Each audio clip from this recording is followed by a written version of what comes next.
자, 그 한국사에 있어서 우리가 선사 시대 또 삼국 시대 그다음에 통일신라 발해 시대를 지나는 게 어떻게 등산을 한다고 친다면 이제 산은 중도까지 오른 겁니다.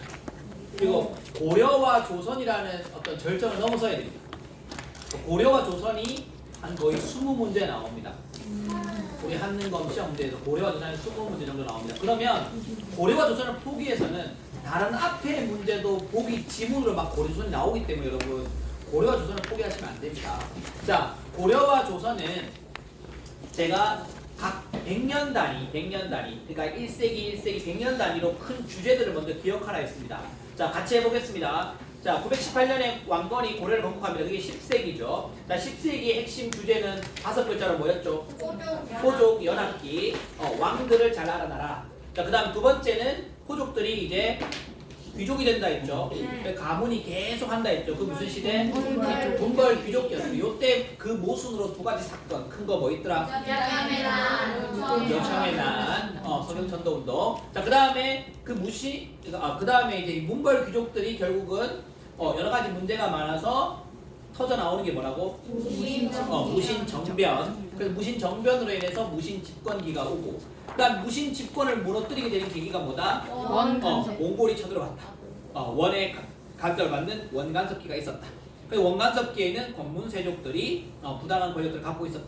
그리고 그걸 무너뜨리는 과정에서 신진사대부가 등장하고 신흥무인들이 등장하면서 드디어 왕조가 교체되는 시기가 등장한다. 자, 그렇게 고려의 500년을 나눠봤습니다. 주제들을. 자, 그렇다면 조선도 거의 500년이죠. 조선도 500년입니다. 조선왕조 500년의 가장 중요한 주제들을 한번 적어봤습니다. 자, 조선왕조 500년의 주제의 핵심은, 자, 일단 봐봐. 고려도 그렇고 조선도 그렇고 초기에 나라를 딱 세웠을 그 시기에는요, 여러분, 왕의 업적이 중요합니다. 왕의 업적.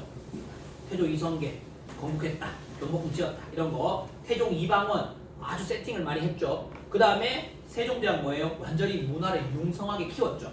그런 왕들의 업적들이 잘 나옵니다. 그러니까 세팅 완성이 성종이라고 보면 됩니다. 경국대전 질서가 완성되었다. 그러니까 요 시기는 15세기, 요 시기는 왕의 업적들을 잘 알아두셔야 돼요.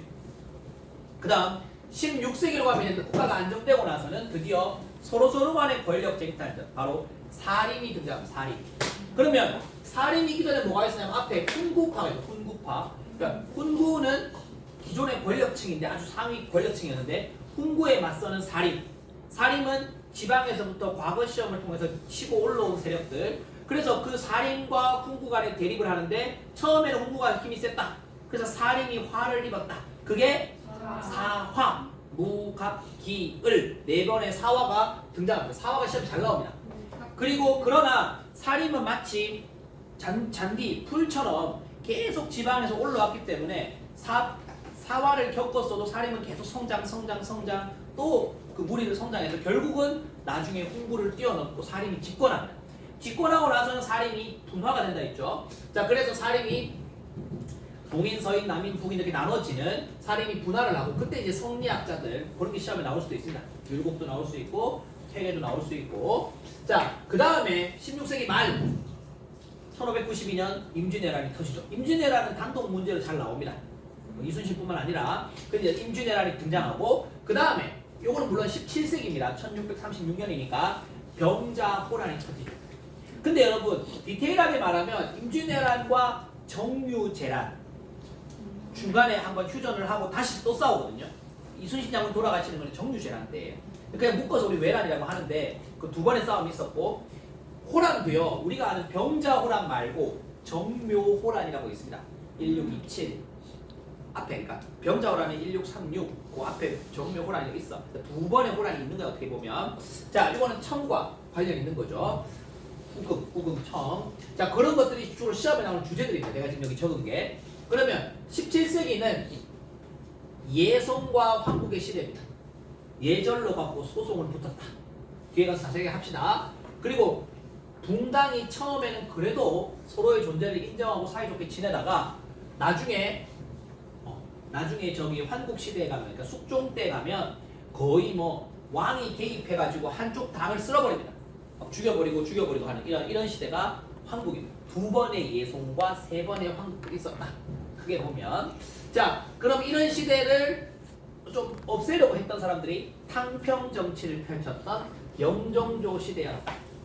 제가 다 네 글자로 딱 통일해놨죠. 다 보면 자 그래서 영조 정조는 각각의 업적들을 잘 기억하셔야 돼요. 신문고 그러면 영조, 탕평비 영조, 규장가 정조 이런 식으로 나중에는 여러분이 영조 정조 업적을 내가 말하면 그건 영조 거 그건 정조 거 구분할 수 있어야 됩니다. 수원 화성 정조 그런 거 딱딱 구분할 수 있어야 됩니다. 자 그리고 요 시대에 꽃을 피운 게 실학입니다. 실학 다산 정약용 같은 실학 실학도 단독 문제로 시험에 잘 나옵니다. 실학 그 다음에 영종조 얘기했고 19세기는 내가 뭐 많이 적어놨지만 19세기는 크게 보면 나라가 되게 힘들 때입니다. 그리고 그래서 순헌철 순조,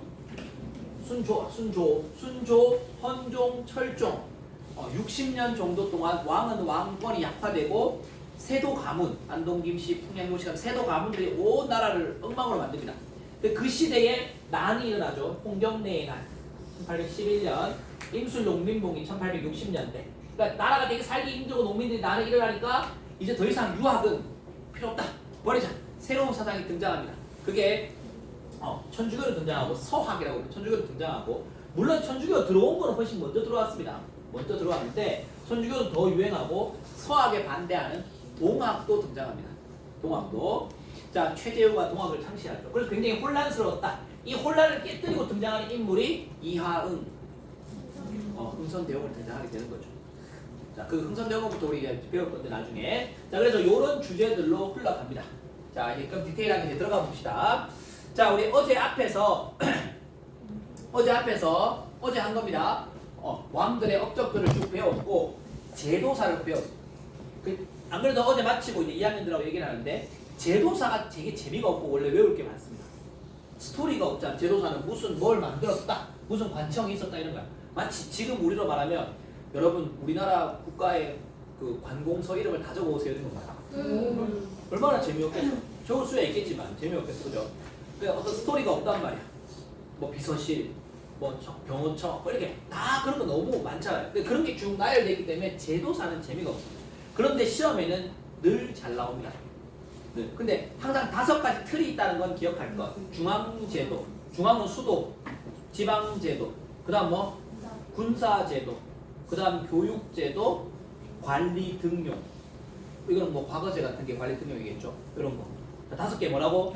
중앙, 지방, 군사, 교육, 관리 선발. 뭐 과거제나 볼품제나 이런 관리 선발이겠죠. 이거.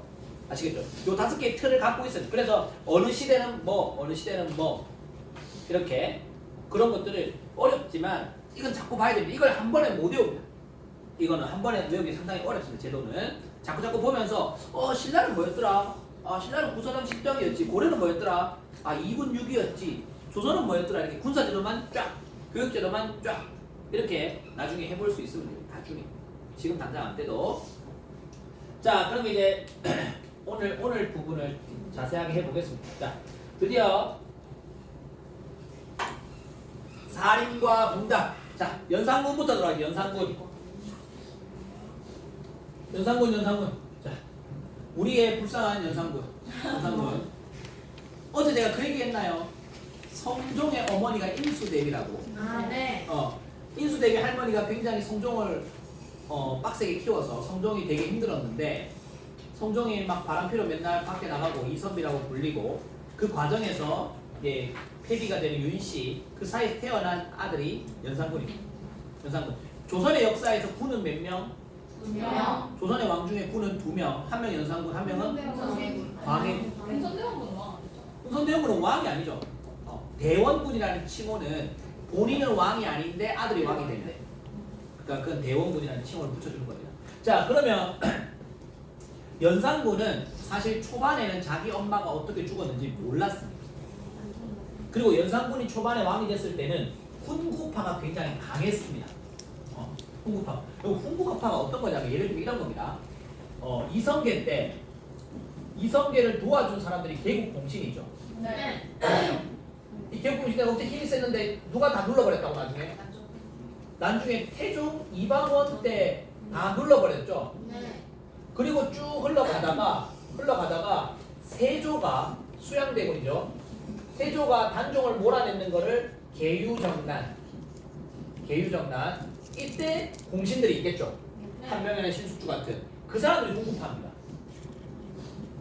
이 사람들 권력을 다 갖고 있는 거야. 그러니까 이들에 맞선 살인들이 있었던 거야. 그래서 성종은 세조 쪽에 피잖아. 근데 성종조차도 훈구를 견제하기 위해서 성종도 살인을 키웁니다. 그리고 연산군 때도 살인이 계속 성장합니다. 향촌이라는 단어는 그냥 지방이라고 생각하시면 됩니다. 자, 그렇게 키웠는데 이제 살인이 자꾸 뜨니까 훈구파가 쟤들 봐라, 한번 눌러줘야 되겠다, 한번 밟아줘야 되겠다 이렇게 되는 거예요. 그래서 처음 등장한 게 바로 무오사화입니다. 살인이 화려인 첫 번째 사화. 그래서 사초라는 게 이 역사를 편찬할 때 기본이 되는 자료입니다. 자료. 자, 그 자료에 보면 그 김종직이라는 사람이 조의제문이라는 걸 썼대. 조의제문. 이 글이야, 글. 문이니까 글이야. 김종직이라는 사람이 사초 조의제문 무슨 뜻이냐면 의제라는 황제가 있는데 중국에 의제의 죽음을 애석해하면서 쓴 글이래요. 의제를 누가 죽였냐면 초나라의 힘이 센, 기억나시나요? 유방 말고 항우가 아니고 항우죠. 항우가 의제를 죽여버리거든. 그리고 항우가 막 대장처럼 막 돌아다녔단 말이야. 그거를 의제의 죽음을 애석해야겠다, 슬퍼했다, 이 말을 다르게 말하면 지금 누구를 슬퍼하는 걸까? 이걸 해석해보면 김종직이 쫓겨나고 나중에 죽게 되는 단종을 불쌍히 여긴다는 거야. 그 말은 세조의 정권을 인정한다는 거야, 안 한다는 거야? 안 하고 세조를 나쁜 항우에 빗대어서 뭘 하고 싶은 거야.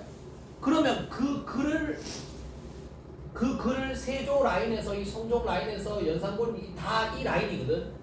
이 계보인데 이 계보에서는 이 글을 받아들일까 안 받아들일까? 안 받아들이. 그래서 이 조의제문을 갖고 이미 김종직은 죽었어, 없어. 근데 그 글을 가지고 시비를 거는 겁니다. 그래서 김종직은 죽었는데 부관참시하고, 부관참시가 무슨 뜻이냐면 관을 들어서 시신을 참하는 아주 이제 어떤 모욕적인 거죠. 치욕적인 거죠. 그 부관참시라고. 그 다음에 김종직의 라인, 김종직 라인의 제자들, 김종직 학파들 다 날려버려. 자, 김굉필과 정여창은 유배. 다 경상도 사람. 김종직이 밀양 사람, 밀양. 그 다음에 김일소는 능지처참에 취하고. 참 이럴 것까지 있나 싶은데 지금 생각해보면. 근데 결국 이렇게 날려버리죠. 자, 이렇게 해서 살인이 한 번 크게 당합니다. 이게 무오사화입니다. 아직까지 연산군은 자기 엄마가 어떻게 죽었는지 모른다. 근데 그 뒤로 이제 엄마가 어떻게 죽었는지가 연산군이 알게 됩니다. 누가? 연산군의 그 친모 윤씨가 죽었을 때 사약을 먹고 이제 피를 토하고 죽거든요. 그 옷을 가지고 와서 왕한테 보여주는 거예요. 그 이제 그쪽 가족들이 보여주고, 그 깜짝 놀라죠. 이제 연산군이 깜짝 놀라고 그 모든 걸 다 알게 됐어요. 연산군이 완전히 돌아가지고 이제 신하들 다 불러모아가지고 우리 엄마 죽을 때 찬성한 사람 찬성은 적어도 찬성은 못해도 반대도 못하는 거야. 왜? 그때 권력이 성종과 인수대비와 한명회가 있었거든. 어때 반대하겠어? 근데 가만히 있었던 놈이나 반대 안 하고 찬성했던 놈을 다 죽이는 겁니다. 이제 피바람이 부는 거죠. 그래서 이때는 각자 사화는 살인만 화를 입은 게 아니라 훈구도 화를 입습니다. 연산군들은 그렇게 보이겠나? 니는 훈구니까 낫고 그런 거 없어. 그래서 이때는 한명회한테 복수하려니까 한명회 죽었어 이미. 한명의 시신을 부관참시합니다. 많이 드러 나오네요, 그죠? 그 다음에 또 중요한 인물 인수대비 할머니죠, 할머니. 네. 그 할머니가 문제라고. 할머니 살아 있었어. 오. 연산군이 왕이 됐을 때 할머니 살아있었거든. 할머니 찾아가서 할머니 문을 발로 차고 들어가가지고 할머니 머리를 헤딩해버립니다. 머리를 들이받았어. 와우. 어떻게 받았는지까지 모르겠지만 그 정도로 이제 화를 내. 어찌 그래 할 수 있냐? 이렇게 하면 유교적 법도에 어긋나는 걸 할 수 있지만 그만큼 연산군은 화가 났던 겁니다. 결국은 그때부터 연산군이 이제 이상해지기 시작합니다. 근데 여러분 그런 게 있어요. 사람이 어릴 때 충분히 부모에게서 사랑을 받지 못하고 자라면 계속 있잖아. 나중에 커서도 내가 어떤 여자가 나를 사랑해줘도 그 계속 결핍이 있습니다. 아니면 집착을 하게 되거나. 그러니까 어렸을 때 충분히 사랑받고 건강한 자존감이나 자아상을 가지는 게 되게 중요합니다. 그게 안 되고 자꾸 야단맞고 자꾸 뭐라 하고 이러면 이 아이가 실제로 잘하는데도 자존감이 낮은 거야. 내가 봤을 때 실제로 잘하는데도 얘가 그 자존감이나 이런 마음의 뭐랄까 크기랄까요? 이런 게 적은 거예요. 계속 부정적인 얘기를 듣거나 집에서 맨날 안 좋은 이렇게 다 자라. 저도 아이들 키울 때 그런 걸 되게 고려하거든요. 왜냐면 나는 그렇게 못 자랐거든. 나는 뭐 우리 어머니가 폐비되고 그러진 않았지만 그러진 않았지만 그 가정이 되게 중요하다는 거를 여러분 아마 가정에 대한 이런 아직 뭐 우리 교과서에 그런 게 없지만 그런 게 되게 중요합니다. 그러니까 역대 우리가 조선의 왕들 자세히 살펴보면 여러분 실제로 제대로 된 집안이 별로 없습니다. 제대로 된 집안이란 말이 무슨 말이냐면 좀 건강한 부모 사이에서 건강하게 큰 왕들이 별로 없습니다. 권력의 쟁탈과 그 싸움 속에서 어떻게 왕권을 강화하고 신하들과의 정말 복잡하게 그러니까 또라이 왕들이 되게 많습니다. 진짜 그런 게 많아요. 그런 것들이.